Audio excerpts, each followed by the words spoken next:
الحمدللہ وحدہ والصلاۃ والسلام علی من لا نبی بعد اما بعد. حضرات، میرے لیے بڑی سعادت کی بات ہے، اعزاز کی بات ہے. یہاں آپ حضرات کے سامنے، بڑے بزرگوں کے سامنے کچھ بات کرنے کی توفیق ہو رہی ہے. اللہ تعالیٰ ہم سب کو عمل کرنے کی توفیق عطا فرمائے. ایک حدیث سنا دیتا ہوں. ترمذی شریف کی روایت ہے. امام ترمذی رحمۃ اللہ علیہ روایت فرماتے ہیں کہ صحابی کہتے ہیں کہ ایک دن آپ صلی اللہ علیہ وسلم کو آنے میں دیر ہو گئی فجر نماز میں. وقت بسانہ رسول اللہ صلی اللہ علیہ وسلم ذات یوم فی صلاۃ الغداۃ فخرج سریعا فصلى. آپ صلی اللہ علیہ وسلم ایک دن نماز میں آنے میں دیر ہو گئی، یہاں تک کہ ہم لوگوں کو سورج نکلنے کا گمان ہونے لگا. حتیٰ کہ تطلع عین الشمس، یہاں تک کہ سورج نکلنے کا شبہ ہونے لگا. تو آپ صلی اللہ علیہ وسلم بہت جلدی تشریف لائے. فصول بالصلاۃ، نماز کی تکبیر کہی گئی، آپ نے نماز پڑھایا جلدی اور فرمایا، نماز کے بعد میں آپ نے فرمایا علی مصافکم کما انتم، جس طرح بیٹھے ہو اسی طرح بیٹھے رہو. میں دیر ہونے کی وجہ بتلاتا ہوں، اسی طرح بیٹھے رہو اپنے صفوں پر. پھر آپ صلی اللہ علیہ وسلم نے اپنا واقعہ سنایا کہ رات کو جتنی دیر اللہ کی طرف سے توفیق ہوئی تھی میں تہجد کی نماز پڑھتا رہا. اس کے بعد مجھے اونگ آ گئی اور فاستلقیت، میں جو ہے سو گیا. اونگ آنے کے بعد تو میں نے خواب دیکھا، فَإِذَا أَنَا بِرَبِّي تَبَارَكَ وَتَعَالَىٰ فِي أَحْسَنِ صُورَةٍ، میں نے اللہ تبارک و تعالیٰ کو بہترین صورت میں زیارت کی، خواب میں زیارت کی. تو اللہ تبارک و تعالیٰ کی زیارت ہوئی. اللہ تبارک و تعالیٰ نے مجھ سے پوچھا کہ یا محمد صلی اللہ علیہ وسلم. میں نے کہا لبیک یا رب، اے اللہ میں حاضر ہوں. اللہ تعالیٰ نے پوچھا کہ فیما یختصم الملأ الاعلیٰ، ملأ اعلیٰ کے جو فرشتے ہیں، یعنی اوپر کے اونچے درجے کے جو فرشتے اوپر رہنے والے، وہ لوگ کس بات میں جھگڑتے ہیں، کن باتوں میں جھگڑتے ہیں. جھگڑنے کا مطلب کیا ہے؟ جھگڑنے کا مطلب یہ ہے کہ آگے جو بتایا جائے گا، جو اعمال ہیں ان اعمال کو اللہ کے سامنے پیش کرنے میں وہ جھگڑتے ہیں کہ میں ان اعمال کو لے جاؤں یا وہ لے جائے. کون لے جائے گا؟ کچھ اعمال بتائے گئے ہیں تو ان اعمال کو لے جانے کے بارے میں جھگڑتے ہیں. تو پہلی مرتبہ جب پوچھا تو میں نے کہا یا رب العالمین، اے اللہ مجھے پتہ نہیں. اللہ تعالیٰ نے پھر پوچھا دوبارہ، تو وہاں میں نے یہ کہا کہ لا ادری، مجھے پتہ نہیں. 3 مرتبہ پوچھنے کے بعد آپ صلی اللہ علیہ وسلم فرماتے ہیں کہ اللہ تبارک و تعالیٰ نے اپنا ہتھیلی کو میرے سینے پر رکھا، یہاں تک کہ میں نے اس کے ٹھنڈک کو محسوس کیا. فتجلی لی کل شیء، اس وقت جو ہے اس کے اثر سے میرے سامنے تمام باتیں کھل گئی. سب چیزوں کا انکشاف ہو گیا اور سب چیزیں معلوم ہو گئی. اللہ کی طرف سے یہ رحمت اور توجہ تھی جس کی وجہ سے تمام باتوں کا علم ہو گیا. تو اللہ نے توجہ کر کے تمام علوم کو عطا فرمایا. پھر پوچھا اللہ تعالیٰ نے کہ ملأ اعلیٰ کے فرشتے کس بات میں جھگڑتے ہیں. تو میں نے بتایا کہ پھر کفارات، کہ ایسے اعمال کے بارے میں جھگڑتے ہیں جن اعمال کو آدمی کر لے اس کے گناہ معاف ہو جاتے ہیں. گناہوں کو معاف کرنے والے اعمال کے بارے میں جھگڑتے ہیں. مختصر اعمال ہیں جس کو ہم اپنی زندگی میں داخل کر لیں تو انشاءاللہ اس سے ہمیں بہت کچھ فائدہ ہوگا. یعنی گناہوں کو معاف کرانے والے اعمال ہیں.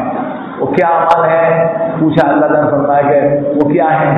آپ صلی اللہ علیہ وسلم فرمایا کہ نمبر 1 اسباغ الوضوء فی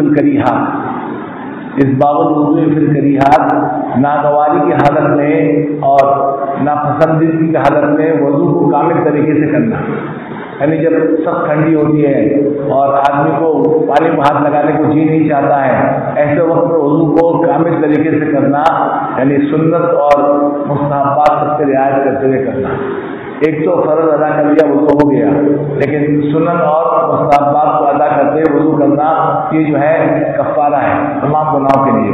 ایک تو یوں بھی جو آدمی وضو کرتا ہے تو تمام گناہ معاف ہو جاتے ہیں، یہاں تک کہ ترمذی کی روایت ہے کہ حتیٰ یخرج نقیا من الذنوب، یہاں تک کہ وہ آدمی گناہوں سے پاک صاف ہو جاتا ہے، کوئی گناہ اس کے ذمہ باقی نہیں رہتا، کیوں توبہ بھی کرتا ہے نا، وضو کے اندر اللہم اغفر لی ذنبی واصلح فی داری وبارک لی فی رزقی پڑھتا ہے، توبہ کرتا ہے وہ دھیان کے ساتھ، آدمی اگر دھیان کے ساتھ کرے تو توبہ کر لے تو کبائر ہی معاف ہو جاتے ہیں۔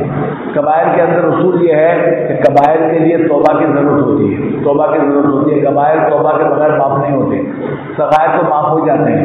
تو وضو کے اندر چونکہ توبہ بھی ہے، آدمی اگر دھیان کے ساتھ اس دعا کو پڑھ لے اللہم اغفر لی ذنبی، یعنی اے اللہ میرے گناہوں کو معاف فرما دیجیے، تو پھر کبائر بھی اس سے معاف ہو جائیں گے، صدق کے دل سے اور ندامت کے ساتھ، آئندہ گناہ نہ کرنے کے عزم کے ساتھ، اور جو ہے اللہ تعالیٰ سے استغفار کرتے ہوئے وہ توبہ کرے تو گناہ معاف ہو جائیں گے۔ تو پہلی بات جو آپ صلی اللہ علیہ وسلم نے بتلایا اس باب الوضو فی الکریہات، پوری طرح وضو کو کامل طریقے سے کرنا، اور وضو سے آدمی گناہوں سے پاک صاف ہو جاتا ہے۔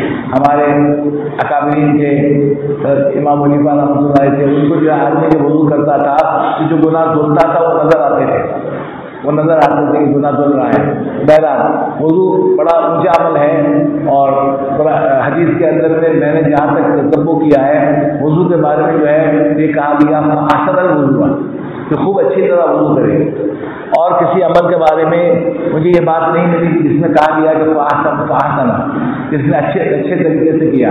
وضو کے بارے میں یہ ہے کہ وضو کو خوب اچھی طرح کرے، اور جو آدمی جو وضو کو خوب اچھی طرح کرتا ہے، اچھی طرح مل کر دھوتا ہے، انقاء کرتا ہے، اور خوب پانی کو اچھی طرح بہاتا ہے، یعنی فضول خرچی کے حد میں نہ جائے، تو قیامت کے دن یہ اعضاء جو ہے روشن ہوں گے، اور اس امت کے لیے علامت ہوگی، اس امت کی علامت ہوگی کہ یہ امت جو ہے وضو کے اعضاء اس کے روشن ہوں گے، آپ صلی اللہ علیہ وسلم اس کے امت کو پہچانیں گے۔ تو اچھی طرح وضو کرے، اور وضو کر کے جو آدمی اشہد ان لا الہ الا اللہ واشہد ان محمد عبدہ ورسولہ اللہم اجعلنی من التوابین واجعلنی من المتطہرین پڑھتا ہے، حدیث میں ہے کہ جنت کے 8 دروازے اس کے لیے کھل جاتے ہیں، جنت کے 8 دروازے اس کے لیے کھل جاتے ہیں، حدیث میں ترمذی کی روایت ہے۔ تو یہ وضو کا عمل ہے سب سے پہلا، اس باب الوضو فی الکریہات، ناگواری میں وضو کو کامل طریقے سے کرنا۔ پھر اس کے بعد دوسرا عمل بتایا کہ مشی الاقدام بالجماعت، کہ جماعت کی نماز کے لیے چل کر جانا، نماز پڑھنے کے لیے چل کر جانا، یہ بھی بڑا عمل ہے۔ آج جمعہ کا دن ہے، آپ نماز پڑھنے کے لیے آپ حضرات تشریف لائے ہیں، ابو داؤد شریف کی روایت ہے جس کے اندر میں آتا ہے کہ جو آدمی جمعہ کے لیے اپنے گھر سے پیدل چل کر آتا ہے اس کے جو ہے ایک ہر قدم پر 20 سال کی عبادت کا ثواب ملتا ہے، 20 سال کی عبادت، ایک قدم پر، ہر قدم پر ایک ایک گناہ معاف ہوتا ہے، ایک درجات بلند ہوتے ہیں، اور اس کی مغفرت ہوتی ہے۔ گھر سے پیدل چل کر آنا جمعہ پڑھنے کے لیے بڑا عمل ہے، نماز کو جماعت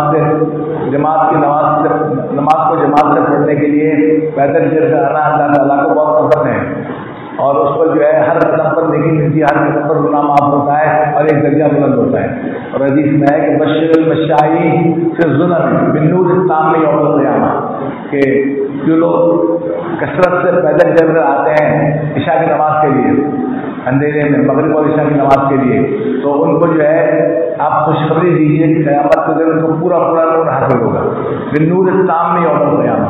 اس دن نور کی ضرورت ہوگی، اس دن جو ہے روشنی کی سخت ضرورت ہوگی۔ آدمی جب مرتا ہے، مرنے کے بعد فوراً قبر کے اندر اس کو نور کی ضرورت ہوتی ہے، اس کو جو ہے روشنی کی ضرورت ہوتی ہے، ورنہ قبر تو جو ہے اندھیرا ہے، بالکل اندھیرا ہے، وہاں کچھ بھی نہیں ہے، آدمی لاچار بے بس وہاں پڑا رہتا ہے، اور وہاں کوئی چیز نہیں ہے، وہاں جو ہے نور ملے گا ان اعمال سے، بالنور التام یوم القیامہ۔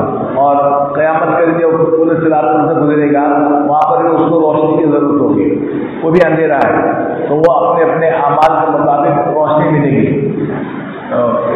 کیا کہتے ہیں وہ اس نور کی ضرورت ہے وہاں پر۔ بہرحال تو رات کو اندھیرے میں نماز کے لیے پیدل چل کر آنے والوں کو بشارت دی جا رہی ہے کہ تم کو قیامت کے دن نور ملے گا، روشنی ملے گی، اس نور پر، اس نور سے، اس روشنی سے راستہ طے کرو گے۔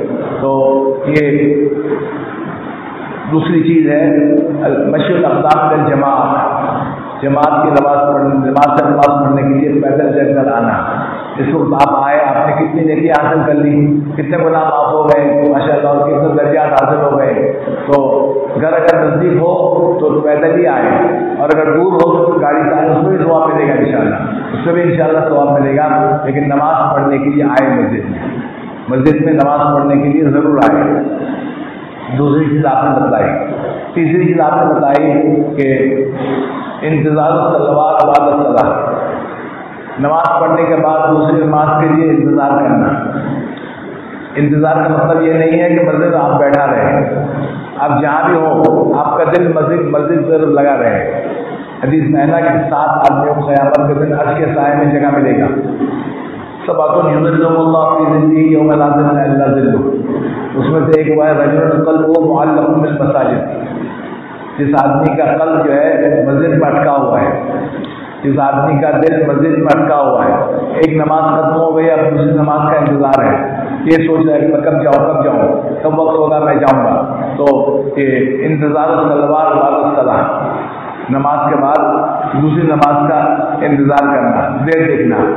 جو آدمی اس کا انتظار کرتا ہے اس کو بھی نماز پڑھنے کے برابر ثواب ملتا ہے. انتظار میں بھی وہ نماز پڑھنے کے برابر ثواب دی جاتی ہے, اور یہ بھی بڑا عمل ہے, نیکی کا عمل ہے. اور حدیث سے آگے فرمایا گیا کہ جو ہے رباط ہے, سرحد سے پہلا داری ہے نگہبانی کرنا ہے. کہ سرحد میں جب آدمی نگہبانی کرتا ہے اور اپنے ملک کی حفاظت کرتا ہے, اسلامی ملک کی حفاظت کرتا ہے, اس پر جو اس کو ثواب ملتا ہے وہ ثواب اس کو ملے گا, کیونکہ وہ اپنی جان کو خطرے میں ڈالتا ہے اور سرحد کی نگہبانی کرتا ہے. تو اسی طرح جو ہے اس کو بھی ثواب ملے گا, اس کو بھی وہ ثواب ملے گا اگر وہ یہ اعمال کو کرے گا. ان اعمال کو کرے گا تو اس کو وہی ثواب ملے گا. 3 اعمال ہیں مختصر. ایک تو ناگواری کی حالت میں وضو کو مکمل طور سے کرنا, نمبر 2 نماز پڑھنے کے لیے چل کر آنا, اور تیسرا کام ہے کہ نماز کے بعد دوسرے نماز کے انتظار میں بیٹھنا. یہ 3 کام ہوئے. پھر اللہ تعالیٰ نے پھر پوچھا کہ اور کن چیزوں میں جھگڑتے ہیں, فرشتے اور کن چیزوں میں جھگڑتے ہیں. تو آپ صلی اللہ علیہ وسلم نے فرمایا کہ پھر درجات ان اعمال کے بارے میں جھگڑتے ہیں جن سے درجات بلند ہوتے ہیں, اور اونچا درجہ اس کو ملتا ہے. تو آپ صلی اللہ علیہ وسلم سے پوچھا گیا کہ وہ کیا ہیں, وہ درجات کیا ہیں. آپ صلی اللہ علیہ وسلم نے فرمایا کہ نمبر 1 وہاں بھی 3 کام بتائے. اطعام الطعام, کھانا کھلانا, کسی کو بھی آپ کھلا دیں, مسلمان ہو غیر مسلمان ہو کسی کو بھی آپ کھلائیں. کھانا کھلانے کا بہت بڑا ثواب ہے. کھانا کھلانے سے ایک تو آدمی کے دل سے بخل نکلتا ہے, بخل دور ہوتا ہے, اور دوسرا جو ہے اس کو اجر ملتا ہے. تمام انبیاء جتنے گزرے ہیں سب جو ہے ہمیشہ کھانا کھلاتے تھے, اور مہمان کے بغیر کھاتے بھی نہیں تھے. کوئی نہ کوئی ضرور اپنے ساتھ کھانے میں شامل کرتے تھے. تو ابراہیم علیہ السلام کے بارے میں مشہور ہے کہ ہمیشہ ان کے ساتھ کھانے میں مہمان رہتے تھے, اور آپ صلی اللہ علیہ وسلم بھی ہمیشہ کھلاتے تھے. حالانکہ آپ کے پاس کچھ مال و دولت نہیں تھی, لیکن کھلاتے تھے. کھلانا جو ہے آپ کی صفت تھی. تو کھانا کھلانا جس کو بھی چاہے اپنے حیثیت کے مطابق کھانا کھلانا, اطعام الطعام. نمبر 2 آپ کو پتہ ہے لین الکلام, نرمی سے گفتگو کرنا. سامنے والے سے گفتگو کرے نرمی سے اور آہستہ سے گفتگو کرے, جس سے اس کو جو ہے تشویش نہ ہو اور اس کے دل کو ٹھیس نہ پہنچے. سختی سے بات کرنا یہ جو ہے دین کا مزاج نہیں ہے. قرآن کریم میں ہے کہ آپ صلی اللہ علیہ وسلم سخت نہیں تھے, لیکن بفضل والا غلیظ حدیث میں آتا ہے کہ آپ صلی اللہ علیہ وسلم نہ سخت بات کرتے تھے اور نہ جو ہے غلط سلوک کرتے تھے. آپ صلی اللہ علیہ وسلم تو بہت ہی نرم تھے, اور مومن کی شان بھی یہ بتائی گئی ہے حدیث میں ہے کہ المومن حین لین طلق صابر, 4 صفتیں ہیں. مومن جو ہے ہنسمکھ ہوتا ہے اور اس کے چہرے پر خوشی کا اظہار ہوتا ہے اور وہ آسان نرم آدمی ہوتا ہے. مومن جو ہے نرم آدمی ہوتا ہے اور وہ غصہ نہیں کرتا ہے, اس کو غصہ نہیں آتا ہے. غصہ کی باتیں ہوتی ہے لیکن اس کو جو غصہ کو آدمی ضبط کر دے, غصہ کو اچھی طرح ضبط کر لے اور غصہ کو اچھی طرح قابو میں کر لے اور ہمیشہ ہنس کر بات کرے. یہ جو ہے نفس کو مارنا ہے, نفس کو کچلنا ہے. جب آدمی نفس کو کچلے گا اور نفس کو مارے گا اور اپنے نفس کو قابو پائے گا تبھی جا کر اس کو جو ہے کچھ حاصل ہوگا, ورنہ جو ہے زندگی میں گزر جائے گی. آدمی جو ہے انسان ہے, انسانیت کے کمال کے لیے, انسانیت کے حصول کے لیے آدمی کو کچھ محنت کرنی ہوتی ہے. آدمی کو اپنے اخلاق پر محنت کرنی ہوتی ہے. آپ صلی اللہ علیہ وسلم کو اخلاق عالیہ حاصل تھے. وَإِنَّكَ لَعَلَىٰ خُلُقٍ عَظِيمٍ, بڑے اونچے اخلاق آپ کے تھے. دنیا میں نہ کسی کو وہ حاصل ہوئے ہیں اور نہ کسی کو حاصل ہوگا. آپ صلی اللہ علیہ وسلم کو جو اخلاق حاصل تھے قرآن کریم میں کہا گیا کہ وَإِنَّكَ لَعَلَىٰ خُلُقٍ عَظِيمٍ. تو بہرحال یہ اخلاق بہت ضروری چیز, آپ کو بھی اس پر محنت کرنی ہے. امام غزالی رحمۃ اللہ علیہ فرماتے ہیں کہ انسان اپنی انسانیت پر جب محنت نہیں کرتا ہے اور یوں ہی چھوڑ کر رکھتا ہے تو وہ انسانیت کے ذریعے سے نیچے گرتا ہے اور وہ حیوان مطلق ہو جاتا ہے. حیوان مطلق عام جانور جیسے گائے ہے, بیل ہے, بکری ہے, گھوڑا ہے, گدھا ہے, جو چاہ کھا لیا, جہاں چاہ کو مار دیا اور جو نفس کی جو خواہش ہے اس کو پوری کر لی, نہ حلال کی تمیز نہ حرام کی تمیز. یہ حالت ہو جاتی ہے ہماری. نہ نماز کا کوئی ٹھکانا نہ روزے کا ٹھکانا, جو چاہ کر لی. انسان اس درجے میں گرتا ہے. پھر بھی اگر انسانیت پر محنت نہیں کرتا ہے تو اور نیچے گرتا ہے. اس کو کہتا ہے حیوان مختلف, پھاڑ کر کھانے والے جانور. جیسے شیر چیتا وغیرہ ہوتا ہے کہ پھاڑ کر کھاتے ہیں, جس کو دیکھا پھاڑ دیا, جس کو دیکھا مار کر اس کا خون پی لیا. یہ حالت ہوتی ہے ہماری بھی. جہاں موقع ملا ہم جو ہے اس کا خون چوس لیا, سود کھا لیا ہم نے, یہ کر لیا, فلاں کر لیا. ساری چیزیں ہوتی ہے. یہ حیوان مختلف کے درجے میں ہے. اور اگر پھر بھی محنت نہیں کرتا ہے تو وہ حیوان موذی بنتا ہے. حیوان موذی یعنی اس کی خصلت میں, اس کی فطرت میں ایذا پہنچانا ہوتا ہے. اس کو کچھ ملتا نہیں ہے, کچھ فائدہ حاصل نہیں ہوتا ہے, بس عادت ہے. اس کی فطرت بن گئی ہے کہ سامنے والے کو ڈسو, جیسے سانپ بچھو ہوتے ہیں, یا کسی کو دیکھا ڈس لیا, زہر ڈال دیا اس کے اندر. اس کو کچھ فائدہ نہیں ہوا, اس کو کچھ بھی نہیں ملا, نہ اس کو کچھ مزہ آیا. بس تکلیف پہنچانا اس کی خصلت میں داخل ہے. اس کی خصلت میں داخل ہے اور تکلیف پہنچا کر چھوڑتا ہے. یہ حالت ہوتی ہے. اس کے لیے ہم کو اخلاق پر محنت کرنے کی ضرورت ہے. ہمارے لیے اخلاق پر محنت کرنے کی ضرورت ہے. اسی کو آپ فرماتے ہیں دین الکلام. اس سے جو ہے اخلاق کے طرف متوجہ کیا گیا ہے. بات نرم کرو, گفتگو نرم کرو. ایسی بات کرو کہ سامنے والا خوش ہو جائے, اس کو دیکھ کر سامنے والا خوش ہو جائے.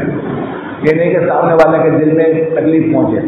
بعض لوگ ہوتے ہیں کہ بڑا منہ بنا کر رکھتے ہیں, بہت بڑا منہ. حضرت ڈاکٹر عبداللہ صاحب عارفی رحمۃ اللہ فرماتے ہیں کہ بڑے کام کی بات فرما رہے ہیں. وہ فرماتے ہیں کہ بعض لوگ مال کے اعتبار سے بخیل ہوتے ہیں, مال کے اعتبار سے بخیل ہوتے ہیں, مال خرچ نہیں کرنا چاہتے. اور بعض لوگ ایسے ہوتے ہیں کہ جو مسکراہٹ کے اعتبار سے بخیل ہوتے ہیں, جن کو جو ہے کبھی چہرے پر مسکراہٹیں نہیں آتی, ان کے چہرے پر بھی مسکراہٹیں نہیں آتی, منہ بڑا بنا کر رکھتے ہیں. وہ سمجھتے ہیں کہ اس کو بہت بڑا کمال ہے, وہ بڑا بنا کر رکھنا ہے, بہت بڑا کمال ہے. ایسی بات نہیں. تمام انبیاء علیہ السلام اور آپ صلی اللہ علیہ وسلم بہت ہی ہنسمکھ اور خوش مزاج تھے. آپ صلی اللہ علیہ وسلم صحابہ کرام کو مذاق فرماتے تھے اور خوش طبیع فرماتے تھے اور ان کے ساتھ گھل مل کر رہتے تھے. یہ نہیں کہ اپنا کچھ الگ حیثیت بنائی ہے اور بہت اونچا مقام ہے میرا, میں نبی ہوں, میں رسول ہوں, میں کس طرح سب کے ساتھ مل جل کر رہوں گا. ایسی کوئی بات نہیں. آپ صلی اللہ علیہ وسلم میں اعلیٰ درجے کی صفت تھی. آپ صلی اللہ علیہ وسلم گل مل کر رہتے تھے اور سب کے ساتھ اچھی طرح برتاؤ کرتے تھے. یہاں تک کہ صحابی کہتے ہیں کہ جب پہلی مرتبہ ملاقات ہوتی تھی کہ تو اس وقت جو ہے ہیبت ہوتا تھا, اس اس وقت احمد ہوتا تھا. اور پھر جب آپ صلی اللہ علیہ وسلم کے ساتھ اذا رآہ بداعۃ ہابہ، اذا رآہ بداعۃ ہابہ، اچانک آپ کو دیکھنے سے حیبت طاری ہوتی تھی. وَإِذَا خَالَطَهُ مَعْرِفَةً حَبَّهُ، جب آپ صلی اللہ علیہ وسلم کے ساتھ اختلاط ہوتا تھا، مل جل کر رہنا ہوتا تھا، تو آپ صلی اللہ علیہ وسلم محبت جو ہے قلب میں بیٹھ جاتی تھی، قلب میں دل میں آپ کی محبت بیٹھ جاتی تھی اور بے انتہا محبت کرتے تھے. آپ صلی اللہ علیہ وسلم سے ان کی محبت کا حال یہ تھا کہ چاندنی رات کو نیند نہیں آتی تھی، رات کو نیند نہیں آتی تھی. آپ صلی اللہ علیہ وسلم کا دیدار کرنے کو جی چاہتا تھا اور آپ کے دیدار کے بغیر نیند نہیں آتی، اٹھ کر آتے تھے. آپ صلی اللہ علیہ وسلم کو نماز میں مشغول دیکھتے تھے اور وہاں چاند جو ہے چودھری کا چاند ہوتا تھا تو وہاں دیکھتے تھے، آپ کو دیکھتے تھے اور فرماتے تھے کہ چاند سے زیادہ خوبصورت آپ صلی اللہ علیہ وسلم کا چہرہ مبارک ہے. تو پھر جا کر سوتے تھے. اتنی محبت تھی کہ آپ صلی اللہ علیہ وسلم کے اخلاق عالیہ کی وجہ سے ہوتی تھی. خالق ہو معرفت حب ہو. تو بہرحال یہ دوسرا چیز بتایا دین الکلام، کتاب کام و دین الکلام. اور تیسری چیز آپ کو بتایا کہ وہ صلاۃ باللیل والناس نیام، رات کو جب سب لوگ سو رہے ہوں اس کو اٹھ کر نماز پڑھنا، تہجد سے نماز. یہ بہت اہم چیز ہے، اس سے بہت اونچا درجہ حاصل ہوتا ہے. تو بہرحال 6 باتیں ہو گئی، 3 تو کفارات ہے اور 3 جو ہے درجات ہیں. ایک وضو کو کامل طریقے سے کرنا ناگواری کی حالت ہے. نمبر 2 نماز کے لیے پیدل چل کر آنا. نمبر 3 ایک نماز کے بعد دوسری نماز کا انتظار کرنا. یہاں تک کہ ابو داؤد شریف میں ایک روایت ہے، اس میں کہا گیا کہ امام ابو داؤد فرماتے ہیں کہ میں نے ایسے لوگوں کو بھی دیکھا ہے کہ جو لوہا کا کام کرتے تھے، ہتھوڑا اٹھائے لوہا پر مارنے کے لیے، لیکن اذان کی آواز آئی وہیں پھینک دیا، مارا تک نہیں، وہ ہتھوڑا کو لوہا پر مارا بھی نہیں، وہیں پھینک دیا اور نماز کے لیے چل پڑے. تو یاد اللہ کو نہیں تجارتوں والا بھائی ذکر اللہ و اقام الصلاۃ و ایتاء الزکوٰۃ، ان کی صفت ہے. تو یہ 3 چیزیں ہوں گی. اور درجات کی چیزیں ہیں دین الکلام، نرم بات کرنا اور کھانا کھلانا اور جو ہے رات کو اٹھ کر تہجد پڑھنا. جتنے بھی توفیق کو پڑھ لیں. عشاء کے بعد آپ وتر سے پہلے 4 رکعت پڑھ لیں، کم از کم اس سے شروع کریں. رات کو عشاء کے بعد وتر پڑھنے سے پہلے 4 رکعت پڑھ لیں اور پھر وتر پڑھ کے پھر سو جائیں. اگر رات کو اٹھنے کا موقع ہو تو اٹھ کر پڑھ لیں. اللہ توفیق دیتے ہیں تو ہوتا ہے. پھر آپ صلی اللہ نے فرمایا کہ جو آدمی یہ کام کرے گا عاش بخیر و مات بخیر، وہ اس کی زندگی بھی اچھی گزرے گی اور موت بھی اچھی آئے گی. عاش بخیر و مات بخیر. پھر آپ صلی اللہ علیہ وسلم نے فرمایا کہ اللہ تعالیٰ نے مجھے فرمایا کہ یا محمد سل تم مانگو، جو مانگو وہ ملے گا. میں نے دعا کی کہ اللہم انی اسألک فیض الخیرات و ترک المنکرات و حب المساکین وان یغفر لی وترحمنی واذا اردت بکم فتنة فتوفنی غیر مفتون. اللہم انی اسألک فیض الخیرات، اے اللہ میں آپ سے جو ہے بھلائیاں مانگتا ہوں، نیکیوں کو مانگتا ہوں، اچھی باتوں کو مانگتا ہوں، خیر کی باتوں کو مانگتا ہوں، تمام خیر مجھے عطا فرمائے، اور منکرات ہر برائی سے میں پناہ مانگتا ہوں. وترک المنکرات وحب المساکین، اور مساکین کی محبت کو مانگتا ہوں. وہ لوگ جو معاشرے میں ان کا کوئی حصہ نہیں ہے، کوئی درجہ نہیں ہے، وہ یعنی معاشرے میں ان کی کوئی حیثیت نہیں ہے، غربا ہوں یا پھر کوئی بھی ہوں، جن کا معاشرے میں کوئی حصہ نہیں بنتا، لوگ اس کو جو ہے اپنے پاس بلاتے بھی نہیں ہیں اور ان کو جو ہے اپنے گھر دعوت بھی نہیں دیتے اور کوئی آئے تو اس کو پوچھتے بھی نہیں ہیں. ایسے لوگ کہ گمنام زندگی ہوتی ہے، ان کی گمنام زندگی ہوتی ہے. تو حب المساکین میں مانگتا ہوں اور یہ کہ میری مقصدات فرما اور مجھ پر رحم فرما اور ہم نہیں. اور جب آپ کسی قوم کو فتنہ میں مبتلا کرنا چاہے، مجھے جو ہے فتنہ سے پہلے آپ اٹھا دیجیے. وتوفنی غیر مفتون واصل حبک وحب من یحبک وحب من ينفعني عنه عندک. اور آپ مجھے آپ کی محبت عطا فرما اور اس شخص کی محبت عطا فرما جو آپ سے محبت کرتا ہے اور آپ کی محبت کو سب سے بڑا محبت بنا دے. آپ صلی اللہ علیہ وسلم نے دعا فرمایا. اس کے بعد آپ نے فرمایا کہ اس کو سیکھو اور دوسروں کو سکھاؤ. یہ حق بات ہے، فإنہ حق، یہ حق ہے. اور آگے حدیث کے الفاظ ہے کہ اس کو سیکھو اور دوسروں کو سکھاؤ. تو یہ ایک حدیث بیان کرنی تھی، لیکن آسان بات ہے، کوئی مشکل چیز میں ہم لوگ اس پر عمل کر سکتے ہیں. تھوڑی سی محنت کر لیں تو 6 باتوں کو ہم حاصل کر سکتے ہیں، اس سے ہم کو بہت کچھ حاصل ہوگا، ہم کو جو ہے بہت کچھ حاصل ہو جائے گا۔ آپ صلی اللہ علیہ وسلم جو کچھ حدیث میں فرماتے ہیں وہ بڑی قیمتی باتیں ہوتی ہیں، اور بات تو وہی جو آپ فرماتے ہیں۔ ایک اس کے علاوہ جتنی باتیں ہیں سب بکواس ہیں۔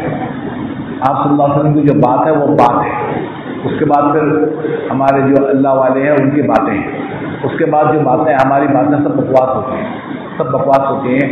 تو ایک شعر ہے، اذا قالت لك الحزام فصدقوها فإن القول ما قالت الحزام، کہ حزام اس کی محبوبہ ہے، وہ کہتا ہے کہ حزام جو کہے اس کو آنکھ بند کر کے مان لو، کیونکہ بات تو وہی ہے جو حزام کہہ دے۔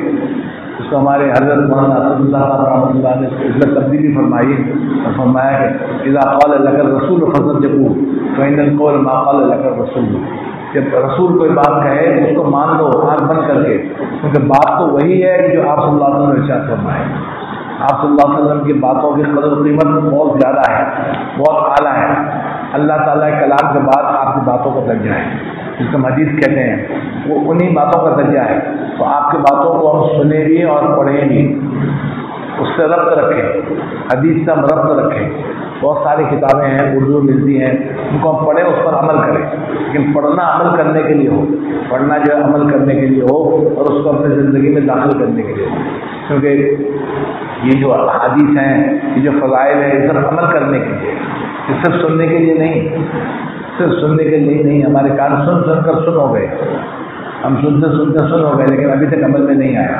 اس کو عمل میں داخل کریں، آپ شروع کریں، آپ جو ہے قدم اٹھا کر شروع کریں، اپنے ذات پر پہلے شروع کریں، دوسروں کا انتظار نہ کریں، اور دوسروں کی طرف ہم دیکھیں بھی نہیں کہ وہ کیا کر رہا ہے، خود اپنے اعمال کو بنانے کے لیے ہم قدم اٹھائیں، آگے بڑھ کر جو اس کو شروع کریں، اور رہنمائی کے لیے علماء موجود ہیں، آپ ان سے پوچھیں، تھوڑا سا عمل شروع کریں، تھوڑا سا ایک عمل شروع کریں، ایک عمل، جب اس پر پابندی ہو جائے دوسرا کام کریں، پھر تیسرا کام کریں، اس طرح جو اپنے زندگی میں ان چیزوں کو داخل کریں۔ اللہ تعالیٰ مجھے بھی اور آپ کو بھی سب کو عمل کرنے کے توفیق عطا فرمائے۔